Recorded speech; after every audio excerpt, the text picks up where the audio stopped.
These are stories about murder.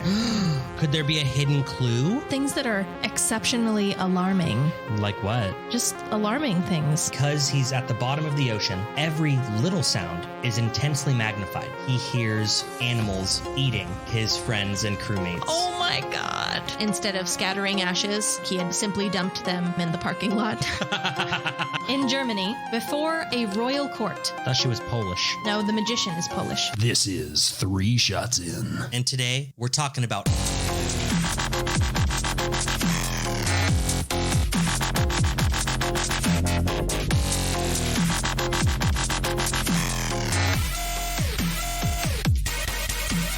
Hi. Welcome back to 3 Shots In. I'm Jess. I'm Jake. This is episode 23.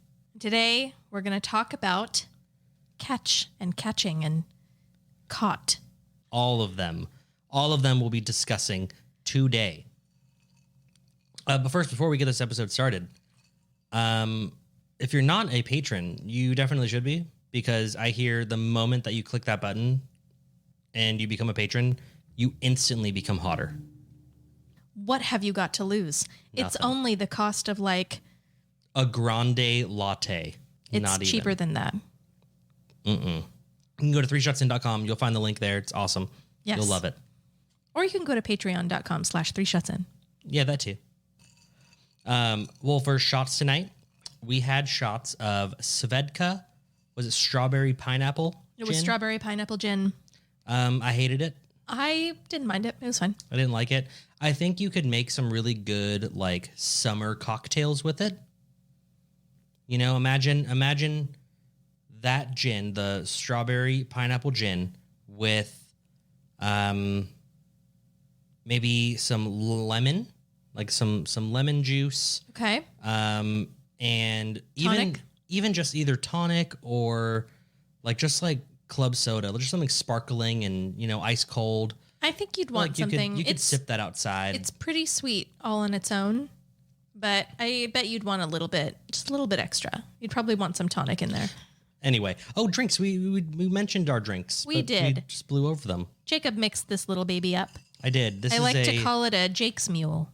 Yeah, it's a Jake's mule. It's my take on the mule. I added some ingredients that we had just lying around. It's pretty tasty. Mm-hmm. Jake likes to add little things to make things different. I also call it a Jake's mule because he measured in Jakes. Oh, of course. I always do. Right. It's not ounces. No. It's measured Everything's in Jakes. In Jakes, yeah. There's 10 Jakes of vodka. There's half a can of ginger beer. 2 swirly Jakes of lime juice. 2 Jake squirts of the key lime syrup. And 1 dashing Jake of orange bitters. Do you mean 1 dash? Yeah, but it's a dashing Jake. Because I'm dashing. But you're saying a dash. Okay. 1 mini Jake bust into the glass. So you have anything you want to update anyone on before we get this show on the road? Not really. Just same old, same old. Excited to be an aunt. Yes, that was actually my update. Dani is officially at 9.5 weeks. Mm-hmm. The doctor doing the ultrasound said that our baby was perfect.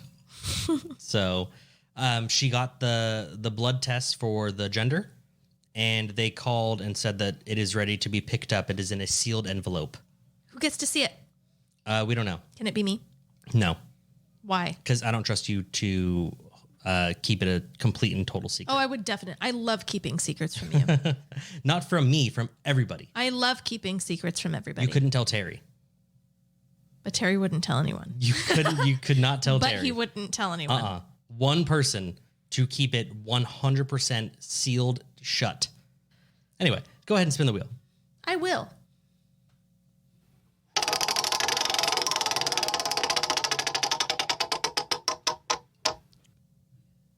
All right.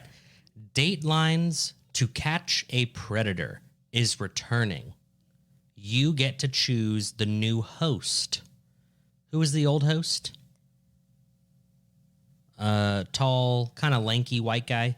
Chris Hansen. Chris Hansen. Mm-hmm. So let's just say, for whatever reason, he's not returning, and they put you in charge of naming the new host. Who's the guy who plays Gabe Lewis? GSL? Yeah. I don't know his name. He was also in the space one. Yes, he was in Avenue 5. Yeah. I love him. You want him? Oh, he'd be perfect. Really? Yeah. Him or like Charlie Day.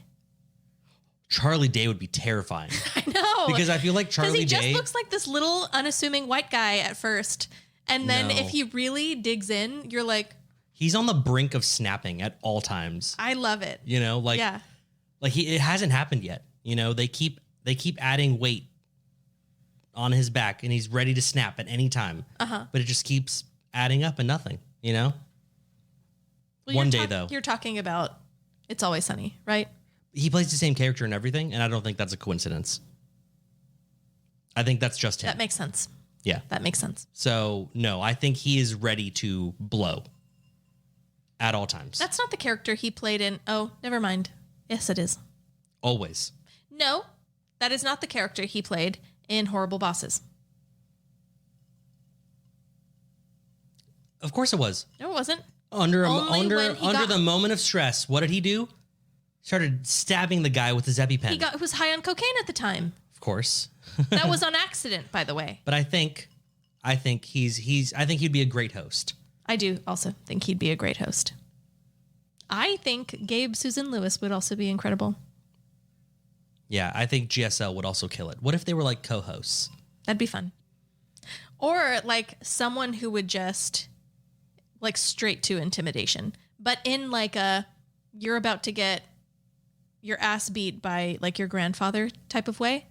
Just get Wesley Snipes. Tommy Lee Jones in there. Oh, Tommy Lee Jones, I feel like can't beat my ass.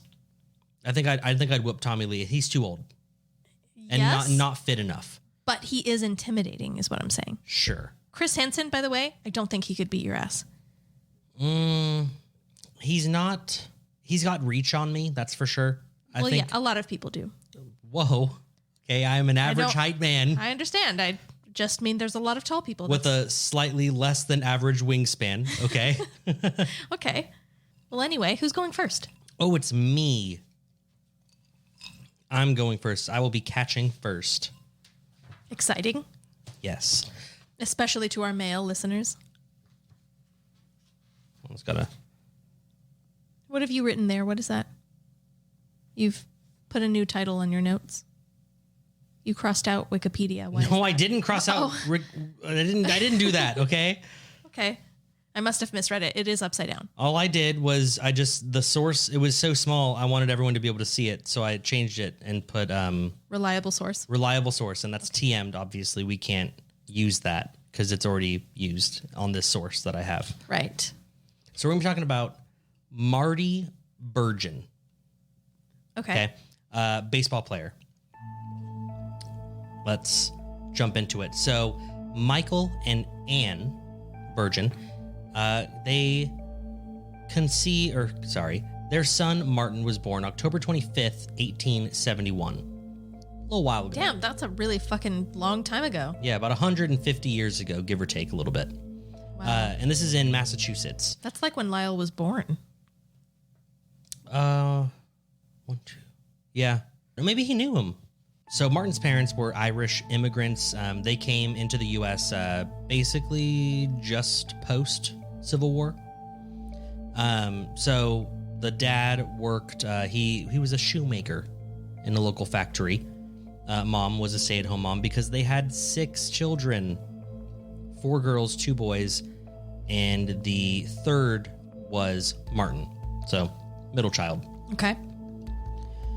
Now, while he was a teenager, he was playing baseball for his local team called the Brookfields. Mm-hmm. One of his teammates, Connie Mack, you might know the name, except I know you don't. He's like a famous baseball name. Basically, he managed the Philadelphia Athletics Okay. for 50 years. Pretty long time. But Martin, He tended to obsess about minor problems. He displayed argumentative personality traits, and people didn't necessarily like playing with him. Okay? Okay. But didn't change the fact that he was a great baseball player. He played as the catcher in baseball. He was a great catcher. His career started in 1892, where he played catcher for the Salem Witches. This is a minor league baseball team in New England. He played many games, 59 games with them. It's really not that much for the actual baseball season. But after he was done playing with them, he went back to the Brookfields. He likes the Brookfields. They're from his hometown team. Most of 93, he was with a team, another like minor league team, doesn't really matter. Now, on July 11th, so in the middle of his like new season, he's just starting to play, he got married to Hattie Gaines. I believe it's Hattie, Hattie. Hattie. No, it's Hattie. Hattie Gaines. She moved to North Brookfield with Martin. Oh, I guess he goes by Marty. Whatever. And she worked at the flour mill. They fell in love. They got married. They had 3 children, over the course of their relationship. And they actually bought land in North Brookfield that they called the Snowball Farm. Oh, that's cute. Okay. Now, in 1894, his friend Mac, remember the famous guy, Connie Mac, manager of the Pittsburgh Pirates, he tried to draft Marty, but shit didn't go right. He kind of got fucked. Like, he did get drafted to them, but then they put him in a minor league team instead of the major leagues. Okay. So he kind of got fucked over, but doesn't matter. He played 97 games with them, whatever. Teams at higher levels, though, were very interested in him because Marty was a fantastic baseball player. Now, the Washington Senators, the Kansas City Blues, both drafted him, but the league sent him to the Blues. So he played with them, whole bunch of games, whatever. Now, other teams really wanted him, specifically the Boston Bean Eaters. I'm a bean eater myself. Terry's a bean eater, from what I hear. Yeah, he is. And he played with the Boston Bean Eaters for essentially the majority of his career. I won't really jump into all the details. His career was pretty long, and he did exceptionally well. I'm sure it was a very impressive I'll just career. give you that information. Now, right up at about 99, so the end of his career with the Bean Eaters, the New York Giants, a very major league baseball team, was attempting to draft him, sign him on with their team, and everyone expected that Marty would be a Giant in the year 1900. Unfortunately, this would not be the case, and we're going to go into the reasons why. Uh-oh. Now, his skills did not help his reputation. He did not have a great reputation, apparently. He exhibited a strong arm and quick reflexes while on the field and off the field. Oh. Yes. Now... Are you trying to say he got into tussles? He was very quick to react. Short fuse? Very, very, very short fuse. I see. So, his teammates enjoyed working with him because he was such a great player, but they hated him as a guy. Did not like Marty. His relations with his team were just soured immediately when he started working with them. Back in 96, he was considered, in a news article, they had called him unpopular with his fellow players. And, they all agreed with it. And while the team was on a road trip, he slapped his teammate Vic Willis. Oh my gosh. I know. While they were eating breakfast, he threatened, he threatened to club his teammates to death at the end of the year. Oh. And people were like not chill with this. There's a direct quote saying, "He has made trouble with a good many of the boys, and we just give him a wide berth. But he's a ball player, and once we get into the game, personal feelings set aside and admiration of the artist, for such he is, blah." So basically, they fucking hate the guy, but he's helping them win. They deal with it because he's good at playing. Yes. But in 1899, his conditions got a little worse. They were already pretty bad. Okay. So in January of 99, he had to have a hip surgery. And apparently this surgery took a little over 4 hours to complete, which back then I think was like huge. Yeah. Like surgeries, because they usually didn't do major surgeries, Okay. you know? Gross. Do not salute. And apparently people thought that this had affected him mentally. And this was then proven true because he was having hallucinations that enemies were trying to poison him. Huh. The bean eaters were negatively affected by this, okay, because he was kind of out of the game, you know, for a while. Yeah. You know, both physically and mentally. And when he came back to play baseball, his teammates tried to get him to like have fun with them and like maybe he's different. He didn't. He continued to clash with them. He would make jokes about how he was going to kill them. Oh, Things that's weren't funny. looking great. On top of that, he was a very heavy drinker, which back then they called a teetotaler. Okay. So thought that was a little fun. Ouch. Ooh, you got him. In July of 99, he left without saying a word while the team was boarding a train to go to a game. He just walked away. He came back about a week later. You know, why not? So they don't like... You got to get rid of this guy. Yeah, they don't like working with him. Yeah. A week and a half later, he came back. Kick him to the curb. But he was so good that they just kind of let him do whatever the fuck they wanted. But in October, he had to be removed from a game when he apparently dodged the pitches rather than catching them. So, like, guy is beaming a ball, and he would move so that the ball would hit the umpire and not him. Why? I think he was mad at the umpire. He got kicked out of the game. He denied seeking mental treatment. He denied any sort of prescriptions that they tried to give him. And things were not looking good for him. Now, 99 is ending, okay? Yeah. The season usually ends, the season begins kind of, March, April of the new year is when... I hope you're not asking me. Anyway, that's when the baseball season begins, okay? Okay. So he's expecting to be on the Giants. But... Word got around. January 1900, The new century.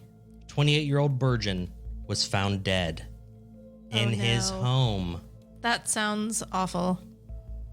Now listen, he might have been an asshole. I don't know that he deserves to die.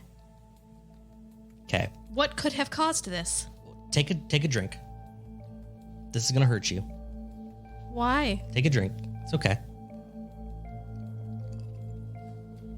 So Marty was found dead in what would be deemed a murder-suicide. Okay? Now, his neighbors expressed shock. They said there were no warning signs. There were kind of warning signs that he was going to snap one day. Seemed like it had been his whole life was a warning. Yeah. Apparently, someone had said he was unusually cheerful and pleasant. Maybe he was nice to his neighbors and just rude to everyone else. I don't know. What do you mean unusually cheerful and pleasant, like on that day? Or just to his neighbors all the time? All the time. They said he was a great guy. Oh, okay. Yeah. So, murder-suicide. Yeah, We only know that Marty's dead, right? that's all I know. Yeah. His wife and 2 children were murdered as well. Oh. With an axe. An axe. Yes. Oh my God. So apparently his 3-year-old son was found lying on the floor with a large wound to the back of his head. His wife was found. Her skull was apparently terribly crushed. She had been struck more than once with the axe in the back of the head. His 6-year-old daughter was found on the kitchen floor, also multiple blows to the back of the head. And then finally, Burgeon was found. He had used a straight razor to cut his own throat. Mm-hmm. But he went ham. He cut so deep and so hard, his head was nearly severed off. How? How does someone do that to themselves? I don't know. So it says he was ill, is what that sounds like. Like for a long time. Yeah. And it was like progressively getting worse. Did they I mean, I know it's 1900, so who fucking knows? But were they able to find I don't know, something fucking crazy, like a giant fucking tumor in his brain or something like that? Nope. So apparently this razor would not have been able to sever enough ligaments to go deep enough that it would cut his head off. But it did almost cut his head clean off. But that's so strange. There was a fuck ton of blood. Obviously, he had to cut through his jugular vein, his carotid artery. And I mean, so much muscle. Basically, the only thing he didn't remove was his spine. Like that straight razor wasn't going to go through the bone. Yeah.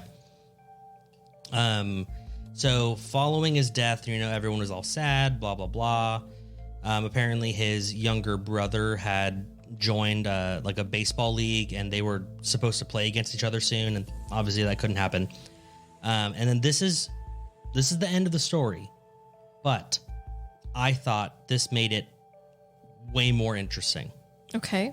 So his younger brother was talking to a reporter, and he said, quote, "It was as if he was possessed. The demons got to him and never let him go." And apparently that is a strong theory in everything, is that he was a quick to anger, mentally ill guy, but was never murderous or suicidal, and loved his wife and kids immensely. Yeah. Was a great person outside of work. The guys. Outside of work. Was a great dude. Everyone loved him. Yet one day he axes his entire family and then damn near cuts his own head off. Yeah, that is wild. I don't know. Do you wonder? So that's like a little underlying, really, I'd call it like a subphobia of mine. To get possessed? No. To find out someone you're close with, someone you know. I mean, even further than that, someone who knows someone you know is secretly a murderous sociopath. And by that, I mean, with sociopathy, I think it's pronounced, it doesn't mean anything to them. They're I don't know. I'd kind of like to be done. Maybe I'll just end it. You know what I mean? Wild. That's terrifying to me.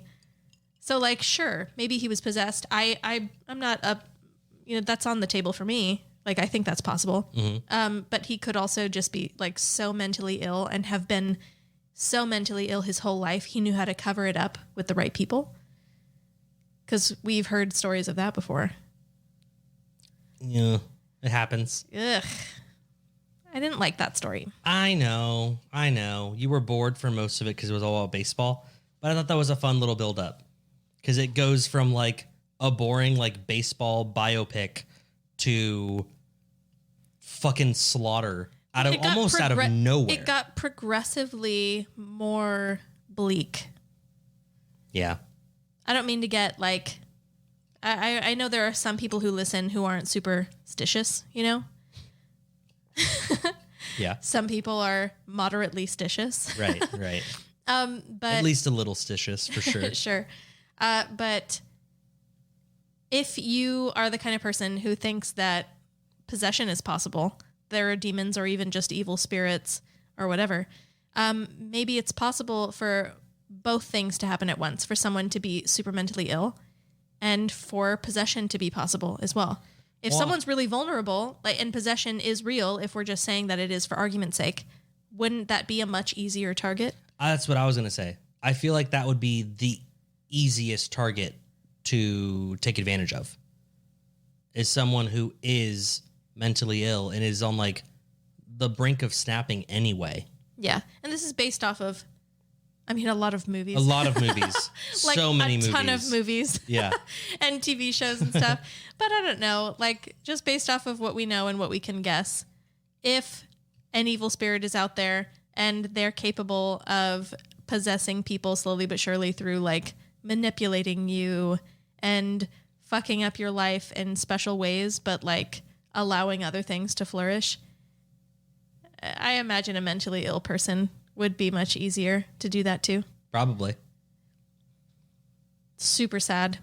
Thanks, Jake. You're welcome. That's so nice. But it reminded me a lot of like the, remember I talked a while ago and then they ended up making the movie about this, of the Devil Made Me Do It. Yes. It reminded me a lot about that. Like the guy who, you know, claimed the defense, the Devil Made Me Do It. He was an angry guy. Not angry enough to fucking beat the shit out of people and murder. But then one day was like, wham, terrible slaughter, the whole nine, and claimed that he was possessed. Mm-hmm. And that the devil made him do it. That's and true. If The Conjuring, the devil made me do it, is to be trusted, he was in fact innocent. It was in fact the devil. If he really was possessed by something. Yeah. Super evil. Yeah, that's what it reminded me of. Mm-hmm. A lot of like devil made me do it shit. Right.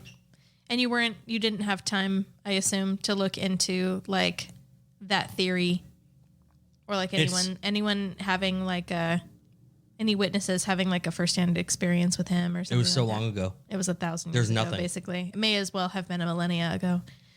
They wrote it off as murder-suicide, and most of the story was baseball Hall of Famer or future Hall of Famer or whatever, murdered and suicided. Yeah. You know, and it was mainly like newspapers and like neighbors didn't hear anything. He did it with an axe. It's pretty quiet in the grand scheme. Yeah. And when you're killing them one at a time like that, they're not even going to know Yeah. what's coming. I'm ready for them to make a movie about this That's so sad. because those axe murders are going to be gruesome. Well, they're Like never Lizzie, gonna, like Lizzie Borden they're type never of shit. going to make a movie about that. Oh, they might. Most of the movies made of kids, you know, having died in some kind of like terrible murder that way, the kids have already died. And it's like they're ghosts or something like that. You don't really show kids being murdered in movies anymore. Well, at all. We'll find out. We're about to watch Evil Dead Rise, where That's true. More than There's- half the cast is an underage individual. Not more than half. One. No, there's at least 2 kids. Nope. There is one child. Only Well, one. Look, not that I would wish this normally, but I wish that child dies a gruesome death in front of you. On the Why movie. would you wish that? Just to prove you wrong. Just to prove you wrong. That's it. You know, obviously, protagonists, I want them to live and I want them to win and, you know, I use can a tell you right chainsaw now. and cut up their mom or whatever. In today's climate, the kid's not going to die. You don't think so? I really don't. Mm. Super don't. They just don't anymore. Which is why I think it might. Like even, like I said, it's getting rarer, I feel like, that they even portray kids as like victims, like ghosts who had already died in movies anymore. It's true. I watched a show not too long ago where a kid had like a bag over their head and got like suffocated, and they showed the whole thing. A TV show, did you say? Mm-hmm. I think it was one of those because I watch a lot of like British crime shows. Okay. Oh, that's different. They're interesting one shots. Like it's just America- like 5 episodes, nothing more. Yeah, our country is unique in that way. The more uncomfortable something is, the less people want to see it, the less people are going to do it, that kind of thing. There's Which is like totally not the case. We have the most serial killers in the fucking world. No, And we don't. I understand. Well, we have the most for sure. We have the most that are Technically- actually called serial killers. Technically not, statistically, like if you look per capita or whatever, we don't. But we have the most. It's also because, we're the size of Europe. Sure, but we really haven't existed that long. I feel like it's really unfair to say that America has the most serial killers when, like, no one is looking at historically all of your nobles and fucking royalty were just killing people like it was cool because they felt like it. And you're like, that's not a serial killer. That's just what the world was like back then. Like, that was a serial killer. Just like you can't judge them, okay? It was normal then, okay? Oh, I fucked this peasant and she got pregnant, and I wonder what it'd be like, if I murdered her and posted her up on a pike out front of my house or something like that. Yeah, Like, and I forced her to have the baby, and then I got the baby and I threw it in the furnace. in front of her. For and then, having the audacity to get pregnant or something like that. yeah. Like, and then while she screamed and cried, I anally raped her. Oh, and then I killed her, of course. no, people get No, dude. so unrealistic about Fucking- America is, home of the free, but land of all these sick, twisted psychopaths. It's like, okay, just take one look at your No, history. dude, those lords were fucked. They were fucked Wild. up. Pretty crazy. And I mean, there are a ton that still exist now. They just call them something different. They don't call them serial killers. No, they call them Hollywood actors and Celebrities. what is it? They call them Screen Actors Guild. I mean, that wasn't what I was thinking, but yeah. That's exactly what you were thinking. No, I was thinking of like political leaders and stuff. You got the Epsteins and the Maxwells, and I would name a lot more names, but there are people that have the power to cancel me. So That's true. I will not say more names. Although I have some theories. I'm sure. I have a lot of theories. I'm sure you do, but Some shady shit went down, Jessica. I bet it when did. When Epstein got caught, okay, shady shit. sure. I bet that's true. People did some weird things. I bet they did. I think I won't say we all. I think most of us who would see that as something you should care about because you should looked into it, and we know that some shady shit went down. I know what you did. They're not watching. They might be. They might be. They're not. Anyway, it's time for break. Yes. Hopefully we can be more cheery for Jess's stories. I shouldn't have went first, but whatever. Yeah, I mean, mine's not better. Uh-oh. I Okay. mean, young children didn't die in mine. Oh, I had a couple of those. You had 2 young children. That's true. I think I have talked about the most children dying on the podcast, like me over you. Then again, I had one story where it was like at least No, 400 confirmed dead children. I'm really not sure. I also talked about, well, sure, if we're thinking of that, was there an episode where you talked about that many dead kids? It was that French nobleman. Okay, well, I talked Yeah. about, remember the lady serial killer, the one who pretended to be a nurse, and she was just accepting orphans so that she could kill them and get like money from the government? Yep. That She was wild. a baby killer. That was wild. Okay, enough baby killing. It's time for break. Yeah, don't want to talk about it anymore. Let's go, pee and eat snacks. Yes, meander. Is that a word? Meander? Meander's a word. Yeah. Yeah? It means wander around. You mosey. Oh, let's mosey.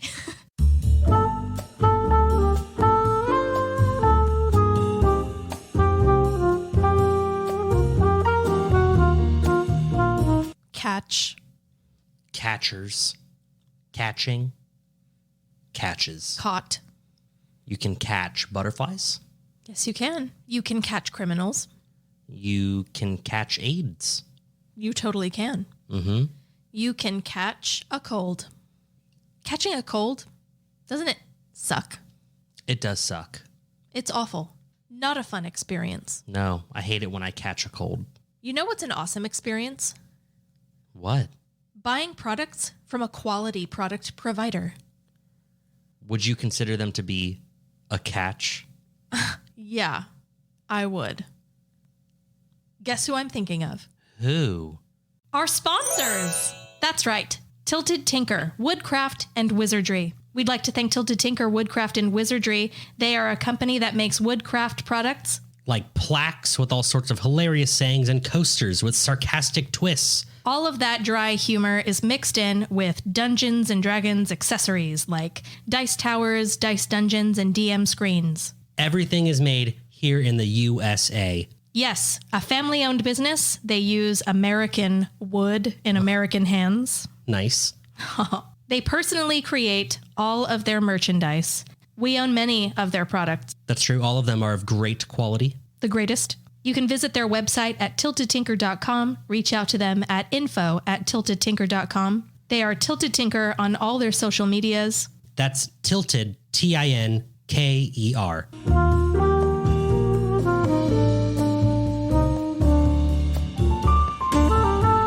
Of all the women in Lord of the Rings. Okay. Like the movies? Yeah. All the right. trilogy. Yeah. Which is the most effable to you?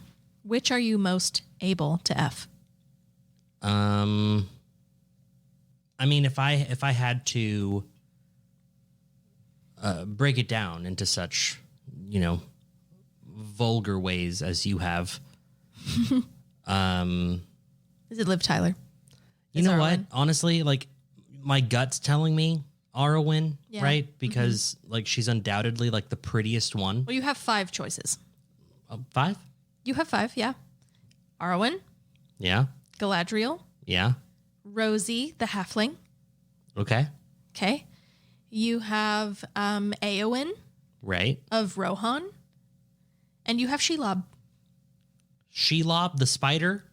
Technically, she's a female. She is there. She's an option. Although, I mean, I've played one of those video games where Shelob like becomes a woman, like becomes a person. Mm-hmm. She's fine. Yep. But no, I am going to fuck the girl next door, and that's Eowyn. Eowyn. Yeah. Yep. Faramir got all up in that. Oh, he did. He did. He gave her that Gondorian horn.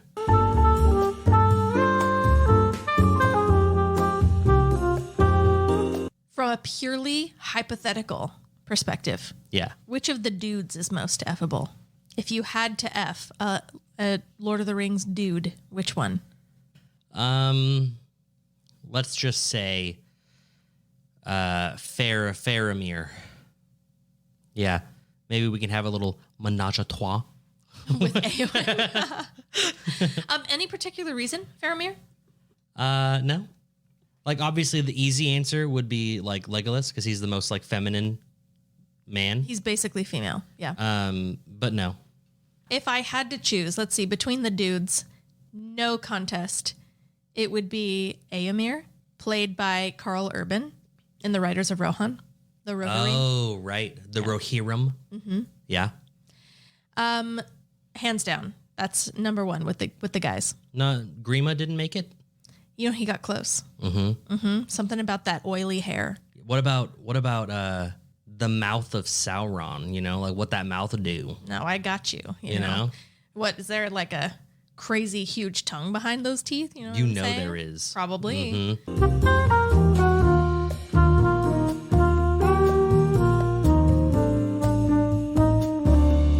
So what's up with all these celebrities like getting all these like brain problems? I don't know. Like literally just today, I read that Bruce Willis is declining, right? His dementia is severe now. Mm-hmm. And also, you know how Jamie Foxx was in like the hospital or whatever? They called it like a medical complication or whatever. No, I had no idea. Apparently, homie had a brain clot or a blood clot in his brain. Ugh, Yeah, that's terrifying. I know. Homie's been in like the hospital. Dang. Mm-hmm. Oh, and what's his name? Chris Hemsworth. Mm-hmm. He's got the early Alzheimer's. Right, you were telling me. Mm-hmm. That's so sad. It's rough. Yep, It's rough stuff, out there. for sure. But I don't know. Maybe it's just like a certain number of people end up getting sick that way, and it just happens to be a lot of celebrities lately. I just mean like there's so many of them happening like right now, Sure. Well, there are so many happening all the time is what I'm saying. Yeah. And it just so happens that that several celebrities are included in like the roll of the dice. Yeah, whatever. Something's in the brain. Something's in that Hollywood water. Right. That's really getting to them.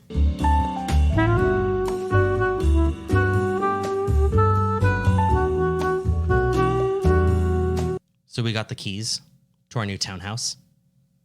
Your new condominium. It's a townhouse. It's Kind of the not same a thing. condominium, It's kind of the same thing. but it's different. A little bit, though. It's the same. They're called different things, you know. It's true, but like definition-wise, they're basically the but same. they're called different things, and I'm pretty sure it's for a reason, you know, Sure, but Things have different it's names. basically a condominium. because they're different. Anyway, we have the keys. I got a key right here, right now. And guess what? What? No one is there. You know what that means? We can go there and trash it. Party, motherfuckers. We are going to throw a rager. It's just me and you. We are going to have a rager. I'll tell the gays. They'll invite God knows who. And we will tear that place up. Okay. You know, ready? I mean, like, I love our gays. Yeah. And they're a lot of fun. Yeah. But they're not party gays. Luke's a party gay. No, he's not. Yeah, he is. He can party. I don't know. That's just, listen, you've spent more time with him. You know better. But I went to his housewarming party. Okay. Listen, I'll give you that. the company was fine. It just wasn't a party. You know what I mean? No, I feel you. I feel you. They don't party like I party. You know what they say? There ain't no party like a Jacob Fowler party because a Jacob Fowler party don't stop. Nobody says what? that. What? They all say You're it. the only one who says Everybody says it, Jessica. that. No one talks about Everybody that. says it.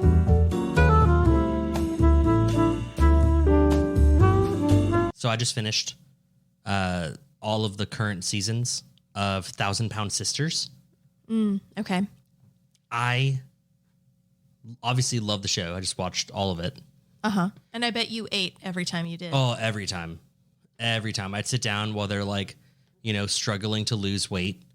You know, they're given a goal of like 25 pounds in a month and they're like gaining 10 pounds or whatever. And I'm sitting there just macking on tacos, going to town. Right. You know, I got my chips and dip following that. Right. Kill it off with an ice cream cone. All while drinking beer. That's a lot.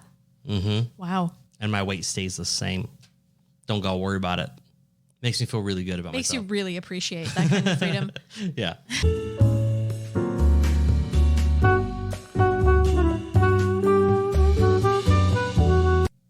You know, we're talking all about catch and caught, you know, being caught maybe. Yes, I know all about the things we've been talking about. I would hate to be caught hungover. Luckily, I don't have to do that anymore. And neither do I. All thanks to Party Patch. Yes, it's a wonderful sticker, essentially, that you slap on your arm or chest or wherever you fancy. Yeah, the stinky sticker that makes all your hangover problems disappear. It is incredible and extremely effective. We tested it here on the podcast. That's right. Go to partypatch.com and use promo code 3ShotsIn. You get 10% off your order, or go to our website, 3shotsin.com. Follow the link.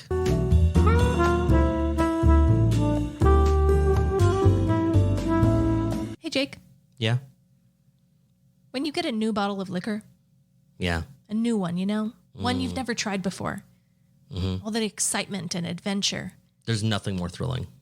and then you open it for the first time and pour it. Wouldn't it be so great if you could pour more? I would love to pour more. And so can you. With a subscription to Pour More. Pour More is a subscription service. Every month, you get a new bottle of liquor, one you've never tried before. Really broaden your liquor horizons, and we're all about that. That's right. You can build your little bartender stock with bourbon or whiskey or tequila or whatever you fancy. Perhaps a scotch. Perhaps a scotch. That's right. You can get all of those with that subscription service. And how do you find that? Go to 3shotsin.com. Follow the link for Pour More.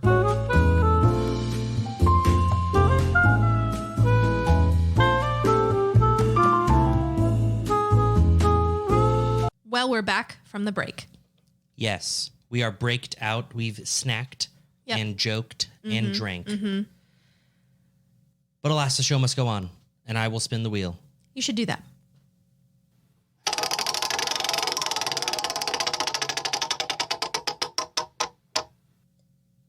We got a new game, Jess. Ready? Okay. Pitch or catch? Is that exclusively dicks? I don't understand. No. So in order to make this fun, okay, you pitch or you catch, but that doesn't necessarily mean that you're taking rod. You know what I mean? Like if we put you and Justin Long in a bedroom together and you had to have the sex, you would be pitching. You know what I mean? Am I strapping one on? No. Or do you no. just mean like I'm in full control? Full control. I'm in command. Like, yeah, you're throwing the fastball. He's catching it. Okay. You know what I mean? I got you. Yeah. I'm just in command of the situation. Yes. I'm the boss. So we're going to start off with something simple. Okay. Okay. Alec Baldwin. You got to do it. You got to pitch or you got to catch. I'll catch. Yeah, you'd probably catch, huh? Only because I'm not attracted to him enough to pitch. I would have no enthusiasm, you know? You would just lay there. And I catch. feel like if I just laid there and caught, Yeah. it'd be over really quick. Okay. That's fair. Well, it's your turn. Okay. Lena Dunham. Oh. You know what? Kind of same as you, right? Yeah. I would catch Lena because I would just lay there Just close your eyes while and she had her way with me. wait for it to be done. Yeah. Okay. All right. No, actually, it's my turn. Go ahead. So, Lucy Liu. Lucy Liu. Ooh. I don't know. I feel like she and I would have a nice back and forth. You take turns? Yeah. It's not an option, though. Pitch or catch? I think I'd like to catch Oh. from Lucy Liu. Okay. Like to see what she's got, you know? Okay. I'll just sit back and enjoy. I feel like she's got some nimble fingers. I think so too. So, I think, So- I think you'd be looking for a good time with Lucy Liu. Yeah. I'd look forward to it. For you, let's see. Jimmy Kimmel. Ugh. I'm pitching. Yeah. Kimmel's catching, for sure. All you right. know? Yeah. He's working on his jokes that just never land. Sure. I just don't like Jimmy Kimmel. Okay. It's just the first person who came to mind. It wasn't like I didn't really think about it before I chose it. Okay, that's fine. Gwyneth Paltrow. I'd pitch. That I makes just sense. feel like I'd have more fun if I did. What if she was like into like pouring hot goop wax on you? Well, I'd be pitching though. So Okay, so she wants you to pour hot goop wax on her. Do you do it? sure. Tina Fey. You know, I feel like Tina. It'd be one of those things that like she'd pull a fast one on me. You know, Like you'd think you were pitching, but then surprise, right? I'm definitely catching at this point, and I'm like, whoa, what the fuck's happening? You know, Right. and then I feel like Amy would come in as well. Amy Poehler. I feel like that'd be a good time though. I would just be a tool for them, essentially. Last one, each of us. Okay. Lucy Lawless. Oh, I'm catching Lucy. I know. Lucy Lawless. No, for sure. I'm on the edge of the bed. Okay. Okay. My legs are up. They're on her shoulders. Okay. My penis is inside of her. And she is like fucking me. She's in control Yeah. of the speed Yeah, and the depth. she's got my legs in her arms. You know? It's such a weird. And then she puts her hands on my face and like Turns you away. Look away. doesn't want me to look at her. Wow. Okay. Sounds intense. Oh, it'd be a wild time. Okay. And for you, Neil Patrick Harris. I'll pitch. He'd probably like that. I think so. Okay, well that was fun. That'll be a new game. We'll have to do that one with the gays because I think that'll be a lot more fun. Yeah, it'll be fun. Well, it's your turn. It is. And for the first time in a long time, I have handwritten notes. Handwritten? That's true. I haven't had handwritten notes since like season 1. It's been a long time. It's been a while. Since I last saw you. Hold my head up high. Okay. Well. It's a good song. It's okay. Let's get into it anyway. Okay. Seth Jackson. He is a 15-year-old boy. He was dating a girl named Amber Wright, who was also 15. Young love. 15 is very young. Yeah, young love. This was in 2010 that they were dating. They dated for about a year before breaking up.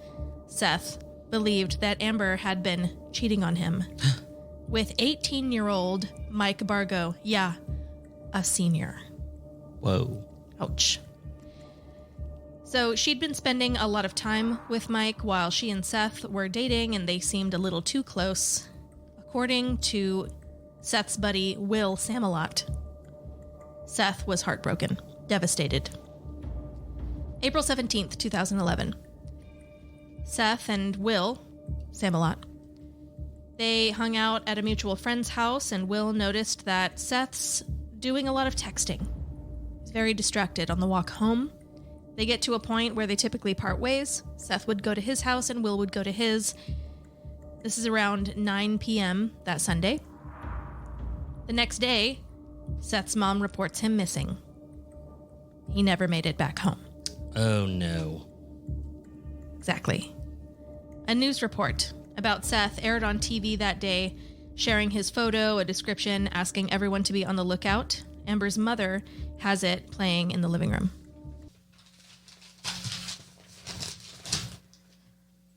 Amber's 16-year-old brother, Kyle Hooper, different last name because they were halvesies.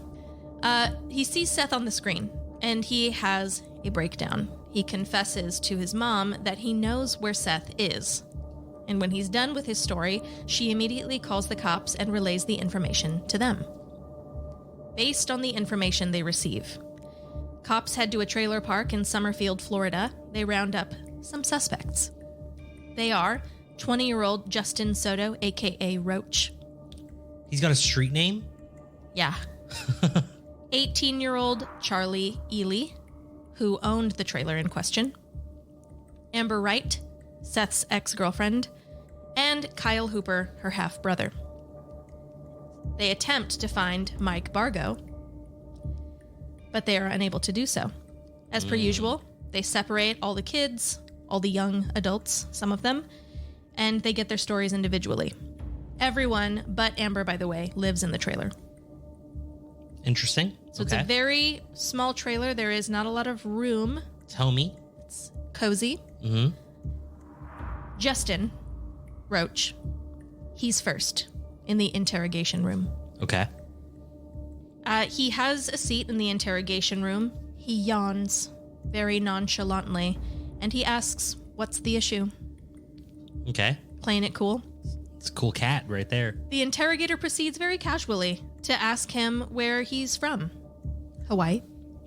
She asks him about his tattoos. What do they mean? He shows her he has head busta tattooed across his knuckles. Very cool. Okay. That is very cool. They joke around about that, about a few other tattoos he's got, and then he reveals a really shitty mushroom tattoo on his calf, covered in fresh scratches. Oh no. When she asks about it, he says that he was tangled in some vines when he was on a walk. And this may be true, who knows? Interrogator gets to business. She starts asking the real questions. He says he has no idea why he's here. That Charlie woke him up that morning and that there was a cop and they brought him here. He didn't ask any questions. He just wants all of this to be over. Okay.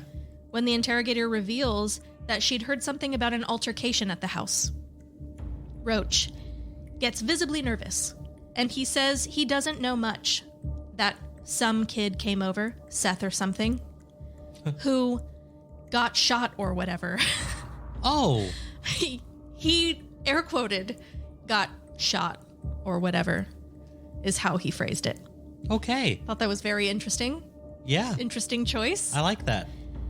Now let's jump over to Charlie. Charlie is nervous right out of the gate.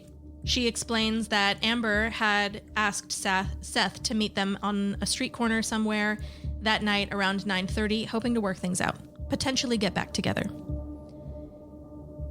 Let's skip over to Amber for a bit. Before you do that, Seth is the 15-year-old? Yes, he is the one who's missing. Okay. We're good. Now we're going to jump over to Amber. We'll jump back and forth between them. Amber, she has her mom present in her interview. She, too, seems very nervous. She is first asked about her relationship with Seth. She says it was not a good one, that she and Seth fought constantly, that he was abusive toward her, and that he fooled around with her, or fooled around with other girls while the two of them were together.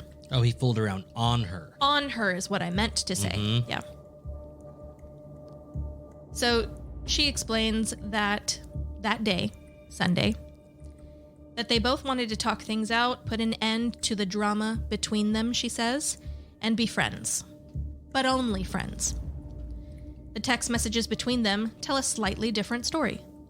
In them, Amber reaches out to him about meeting up. She says she wants to work things out. Explains that Charlie is with her for moral support. But she asks him, please don't tell anyone that they're meeting up, that she doesn't want anyone to know that they're wanting to date again until they talk it out. Okay. Seth responds that if she has him jumped right now, he'll never speak to her again. That's fair. Seeming to understand what could possibly be happening. Yeah, that's fair. She reassures him. It's not like that. That she just wants back what they had. Amber and Charlie say that he got a call from his mom as they were in the middle of trying to talk things out on the street. That he argued with his mother over the phone for a while before simply storming off, saying that he wasn't in the mood to have this talk right now. But he did show up at Charlie's house about an hour after. Okay. Amber and Charlie both say that after talking for a bit in the living room, Kyle runs in and hits Seth out of nowhere. They both run into the bathroom to hide, because obviously a fight is ensuing. They say they heard Mike's bedroom door slam open and then gunshots. Shots. Amber says that Kyle, she overheard him say, "What did you just do?" Charlie says Mike had shot Seth and shouted at the two of them, she and Amber, gun in hand, that if they said anything, he would fucking kill them. Okay. They clearly didn't listen. No, they did. We'll get to that. Well, if you recall, they wouldn't be talking to the cops right now if Kyle hadn't caved and talked to his mom. But it's a good thing that he did so, because then all of this might still be a mystery. I would have never thought that a Kyle would be a fucking rat. She mentions, by the way, as she's crying, recalling that Mike, came into the room, told them, don't tell anybody about this, that he has the gun and he's waving it around, and it was so scary, and she starts to cry. She also mentions that Mike has allowed them to touch the gun before, so their fingerprints are probably on it because of that. Okay. She starts to sob. She's very upset. Okay. Both girls say that they stayed in Charlie's room until the morning, that they didn't see anything, and that in the morning the house smelled of bleach. But there was nothing strange in sight, except for, of course, a missing bottle of bleach. I could be wrong, but I recall hearing or reading that bleach doesn't actually remove, the DNA evidence. Totally unsure. I did hear that too, also. I feel like is it ammonia? Our second episode ever, we might have talked about that. I don't know. Like Girly Chew and all of that. Bessie. No. Yeah. Even today, you have forgotten her name?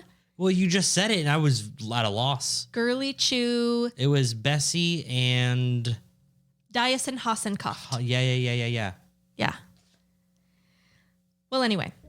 So Charlie says that she also noticed her shower door in her guest bathroom was removed. It was not broken, but just taken off of the tracks. Kind of just propped up against the shower. Because it had holes in it? It did not. Oh, okay. Well, I saw a picture of it and I didn't notice anything, and she didn't mention it, so I'm not sure. Either way, Charlie talked about Mike making threats and then leaving. Amber says that he was still asleep in his room the next morning, so there's a little discrepancy between their stories. Another interrogator, she comes and gets Amber, separates her from Mom. Kyle is allowed to join Mom in the room. Up until now, the story is that everything happened very heat of the moment. Kyle walks into the room, and as soon as the doors close, seems to have no idea that there's a camera inside, and admits to Mom that he lied to her about everything, and everything was planned. Planned ahead of time. Then he says to her, James is in on it too. James is his stepfather. Oh no. Oops. Now, thus far, everyone has said Roach was not present when all of this happened. So they separate Kyle again. They turn up the heat on the interrogation. They tell him that this is his only chance to man up, that they cannot help him if he does not do this. Kyle admits that Mike had snorted pills that day, that he got real wired. Someone mentioned Seth's name, and that's all it took for Mike to say that he wanted to kill him, you guys down. Kyle says that you guys was himself, Amber, Charlie, and Roach. Oh, so Roach was there. That Roach was present. Okay. Amber, now being interrogated alone, lets investigators know that Mike proposed that she lure Seth by pretending she wanted to mend things, and she agreed. So Kyle, he shares that he caught Seth in bed with his girlfriend at one point, and that he absolutely hated him. He says he wanted Seth dead, but that he didn't want to kill him. He says that Amber wanted the same, and that Mike said that he would take care of everything if they just lured him there. He also says that everyone being interrogated was present when this was proposed, and that every single one of them agreed. Then he walks through exactly what happened. Okay. Step by step. Okay, hit me. Seth comes over to the house after having the argument with his mom. He sits in the living room and begins to speak to Amber. Kyle did run out and hit him over the head with a stick. He says, quote, broke it 3 times on him. Seth stood up, but then Roach ran out, also armed with a stick, and attacked him. Okay. Then Mike entered with a black .22 revolver and shot Seth twice. Seth attempted to escape out the front door, but Mike followed right behind him and shot him several more times. Oh, wow. Kyle, he breaks and shouts at Mike, stop, and that he should let Seth go. However, the chase continued. Oh, it's too late now. Right. Roach tackles Seth, puts him in a chokehold on the ground, and Mike shoots him in the head. Mike shouts at Kyle to help lift Seth, and Kyle notices Seth is still alive. So Kyle says that he and Mike take Seth inside. They lay him on the ground inside the house, and that Roach takes him to the bathtub in the guest bathroom. Meanwhile, that is when Mike goes into the room where the girls are hiding and threatens to kill them if they say anything.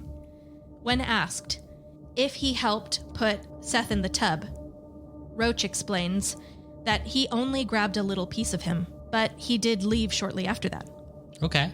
Just a little piece. It was just a little piece. No biggie.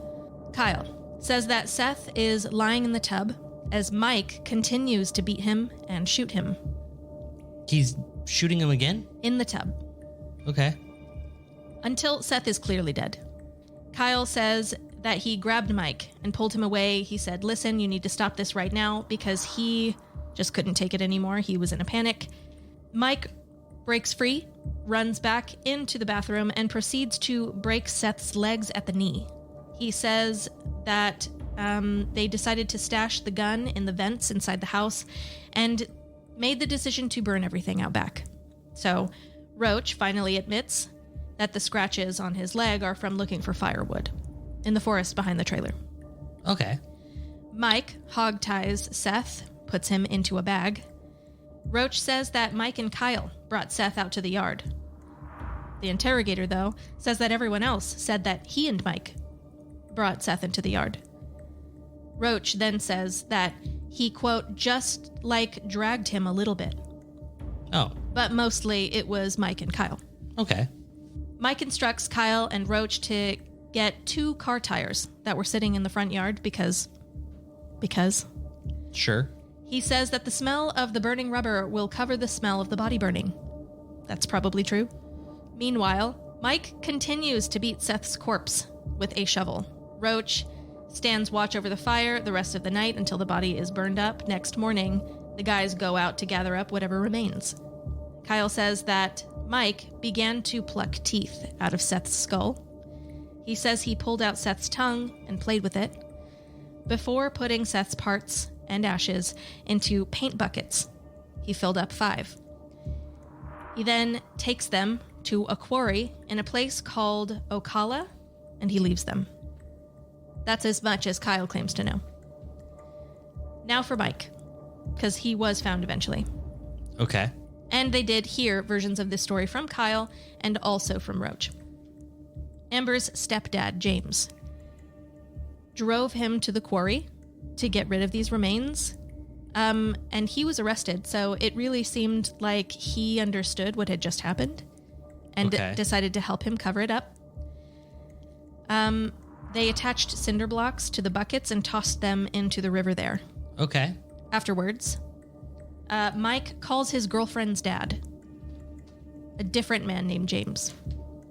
2 Jameses? There are 2 Jameses. This James takes him away to help him lay low. He does not give him any story, just tells him he needs help. James doesn't ask questions. He seems to like Mike. Okay. And he did not have any of the story. So Mike eventually admits part of the story to James's girlfriend. Confesses things to her. I'm really not sure why. She is absolutely horrified hearing him tell even part of the story. With not stepdad James, cool James. Yeah. Cool James, who has no idea what's going on. He tells cool James's girlfriend. Yes. A much older lady. Why? I don't know. She Okay. seemed really sweet. Maybe it was that. So he confesses to her. She convinces him to tell Cool James. Cool James convinces Mike to tell the police. And does he? And he does. God damn. That is the end of this story. Dude, Seth got slaughtered. Mm-hmm. That's terrible. Yeah. Really wild. When this happened, you said 2010? 2010 was when they dated. April 2011 was when all of this happened. April 2011. So do you know, like, convictions and shit? No, a lot of my research was focused on all the details of the investigation and stuff and, like, the, like, interrogations. So I didn't really get to the trials. I'll look that up. But in the interrogations, after all of their interviews were finished, an interrogator did come in to talk to all 4 of them all at once, because remember, Mike wasn't there. It was just Amber, Charlie, Kyle, and Roach. So an interrogator comes in, Roach. Well, anyway, an interrogator lets them all know that they're all going to be charged with premeditated first-degree murder. Ooh. Every single one of them. They're all getting first degree? The girls are devastated and start arguing. Where are they? What state? Florida? I mean, I know they have the death penalty, but I don't know that would... I have no idea. Bad. So, yeah, she lets them know that's what's going to happen. And the girls start arguing, not Amber. Amber doesn't argue, but Charlie starts arguing because she's not a minor. Oh, fuck. She starts arguing that she had nothing to do with it. But in her interview, she admitted to knowing about everything and letting it all happen. Helped Amber lure him to the house. Yikes. So she's culpable. She is fully involved. Yikes. Well, that'll be very juicy to read about. I'm very excited. You said this is Florida. 2011. That's exciting. I will find all of that. No, you won't. You'll completely forget about it before. No, next I always recording. look at these notes. I never look at my notes. I make all these awesome notes and nothing ever happens with them. They're gone. Do you remember when we used to get like, I'm glad we don't anymore because God, that was a nightmare to edit, but we used to get super hammered, like really hammered. and you would write notes down, but I have no idea what I said. but we would like read them the next time. Because for some reason, it was like gibberish. my drunk ass was like, I can just write shorthand. It's fine. And so like, it would be like floor murder, convict, who, when? And like when I was drunk, I was, I'll know it. And then obviously I have no idea what the fuck I wrote. Drunk Jacob is way too confident. Very confident. But yeah. Dude, that's wild. Pretty brutal. That's wild. So odds are they're all probably sitting in prison currently. So I mean, yeah, probably. That's 12 years? 12 years ago? Mm-hmm. Roach was really devastated, by the way, at learning that he was going to be charged with first-degree premeditated murder. Well, he barely did anything. He only drug him a little bit. He did a little drag. Put him in a small chokehold. It was he barely touched him. They were just messing around. Just goofing. You know? Oh, I mean, come on. You know? It's Roach. His response, by the way, yeah, is he was like, well, I really wanted to join the military and fix my life, but that's fucked now. Yeah. And the interrogator was like, shut up. No, you don't. Thanks, cop. You just ruined everything. She's like, yeah, that's not my problem. Why did you investigate this? You just ruined my life. Mm-hmm. Amber because they still, it's like none of them have any idea that there's cameras and microphones in there. But I mean, they're kids. So, okay. Everyone has seen fucking Law and Order or CSI. Not them. Criminal Minds. NCIS. Nope. Like there are so many of these shows. There's no way they have not seen them. And even if it's not all true, you should assume that it is. None of them. They were in such a panic. Either they never knew or they were in such a panic. None of them even thought about that. So Amber starts talking about how, like, she's like, do you have any idea how many people are going to hate us after this? Everybody. Everybody's going to hate you. She was like, because we're people who killed a 15-year-old boy. She's like, I don't even like people like that. And now I am one of those people. Yeah. It's like, why didn't you think about that before? Yeah. Why are you thinking about it now? Why didn't you just jump him? You know? Why didn't you just jump him? like he would have learned his lesson or whatever. I don't know. I don't think the guy fucked up at all, but I don't have the whole story. So maybe he deserved a jumping. They're all trying. So not all of them, but the girls, Charlie especially, were trying to argue by the end of it. I didn't get to the trial. I have no idea if she stuck with this, but her main argument was that she and Amber both argued that they were afraid of Mike because he was all hopped up on whatever pills you snort. I have no idea. Look, I doubt the girls are going to get all that much because, yes, they lured, but everyone states that they weren't even there when the murder went down. They didn't do anything with that. They did not do anything with disposing of the body. They're not going to get first-degree murder. Not sure. It's also Florida. They're way more heavy-handed about that stuff than people think. Oh, no. Florida is literally the same as Texas. But I don't think a lot of people think just about with that. more gators. There are way more alligators there. Way more gators in Florida. Yeah. But yeah, their argument was that they were afraid of Mike, that, he got all, hopped up on stuff, and that he was wild, He got a taste of the juice and he just needed more. Mm-hmm. And they said they did it because they were worried for their own safety. But, I mean, it was a plan that was enacted like the day before. I mean, they talked about it preemptively and then separated at some point. Like, you could have just not done it or gone to the cops before all that happened. Yeah. Yikes. For sure. You should spin the wheel now. I will.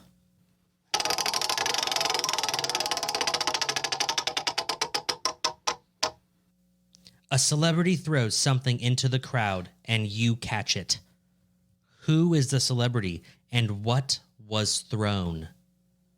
Gordon Ramsay. What's that thing he makes on the show all the time? On what was it called?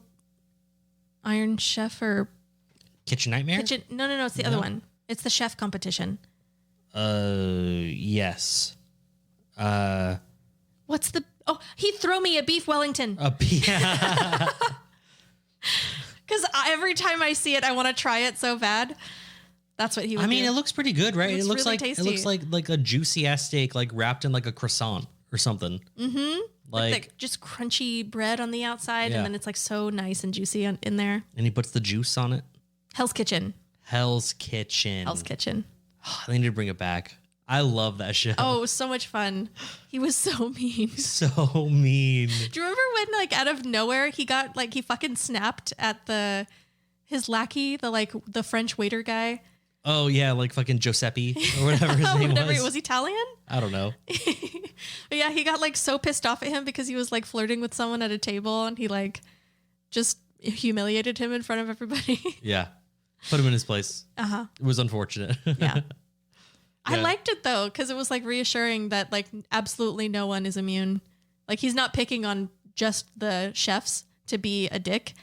It's if you're fucking up, everyone gets it. Well, no, it would, like he would like scream at the chefs, then like the waiter would come back with like something like, oh, they turned it back or whatever, and the waiter would be like sad or like crying or whatever because they just got yelled at, and he'd be like, no, darling, it's okay. Like, don't worry about this, it's okay. And then he would go scream at the person that complained, kick them out, and then take their bad food back, right? Because it was bad. Take it back to the chefs and be like, "Oh, you fucking idiots! Like you've done this." And like the waiter's crying. He's like, "No, my darling, it's okay. It's okay." Like he loved waiters. Well, it was also like He was nice to his waiters. I've had a situation before where someone actually did make the food well, but someone like one of the people who ordered, remember that they came to like the edge of the set, Yeah. and started complaining about the food, and it was like I asked for risotto and I didn't know it was rice or like something really retarded. Yeah. And he got on her ass and told her that. Yeah, he chewed her out right there. Told her to sit her fat ass down and eat his food. That was dangerous. That was a dangerous game, Gordon. And then he turned to the chef who made it and he's like, it's okay, darling. It's all right. You did one beautiful job. Beautiful.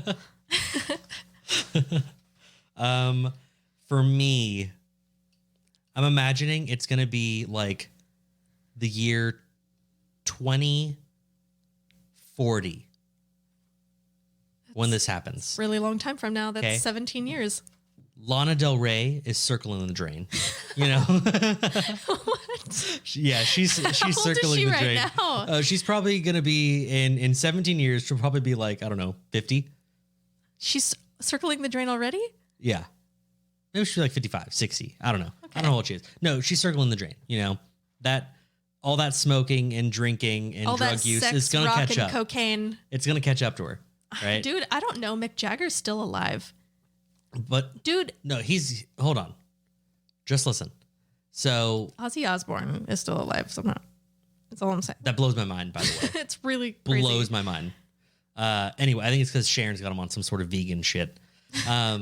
She's probably saved his life. Anyway, so Lana's on stage, right?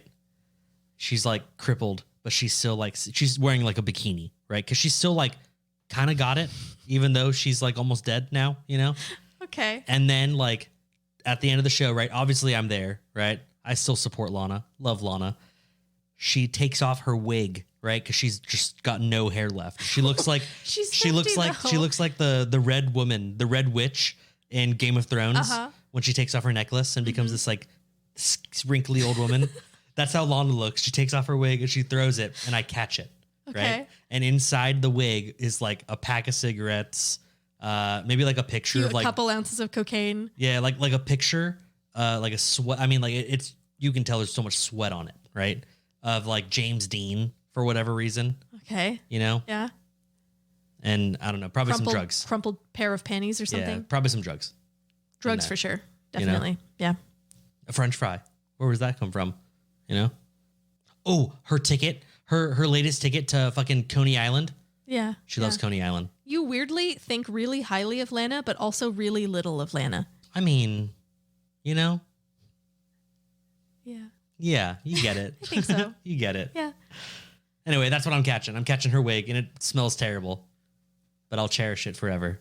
Frame And then it. when she dies, I'm going to sell it, and I'm going to make hundreds of dollars. It's Lana.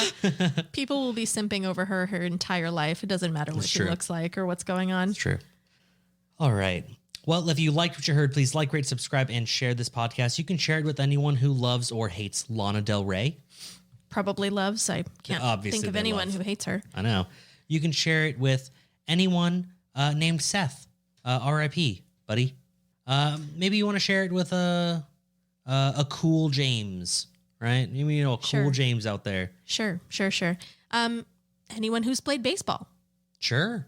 Anyone who likes Lord of the Rings and imagines which one is the most fuckable, because we talked about that today.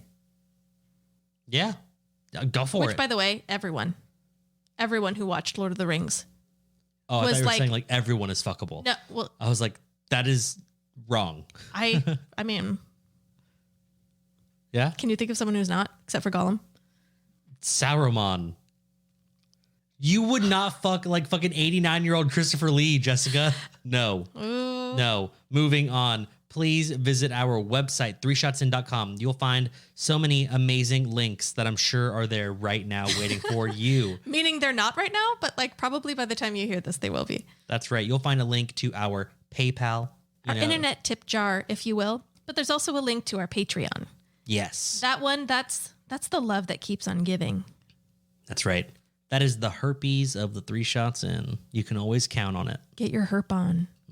Join us on Patreon. Oh my God, that's our slogan. Let's do that. What? We'll just say that every single time. What? Get your herp on? Get your herp on Patreon. Hey, is that what our fans are called? Herps? Join us there. We have a lot of extra content there for you. And 3 Shot Cinema, that is our secret patron-only podcast where we watch horror films and we walk you through them 3 shots in style. And I've been inviting people to do this. No one has taken us up on it yet, probably because we're so... They're just too intimidating. Really intimidating, Yeah. Really cool. And everyone, doesn't want to be put on the spot. What if you say something stupid? But just reach out to us anyway and let us know what you think. Watch the movie ahead of time and let us know if you liked it. We're about to watch Evil Dead Rise. We are. We'll watch it this week, record it this week, and probably get it posted this week because we really don't edit the thing. We just kind of Yeah, it kind of just put it up. It writes itself. goes right up. Yeah. Yeah. Also, on our website are the links to all of our sponsors. You can find them there, and I highly suggest that you click those links and, spend some cash money. Yeah, or just click on them. Just like at least that. Yeah. It helps us out. Yeah, it does. So do it. Anyway, we love you guys, and we'll see you next time. What will the topic be? We haven't decided. One word, go. Oh,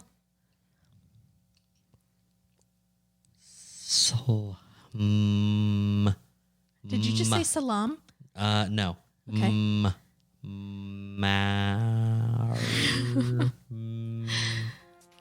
Meat.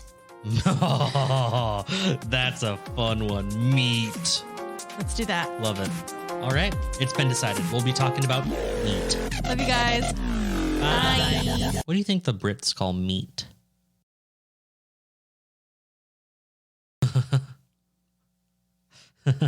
What?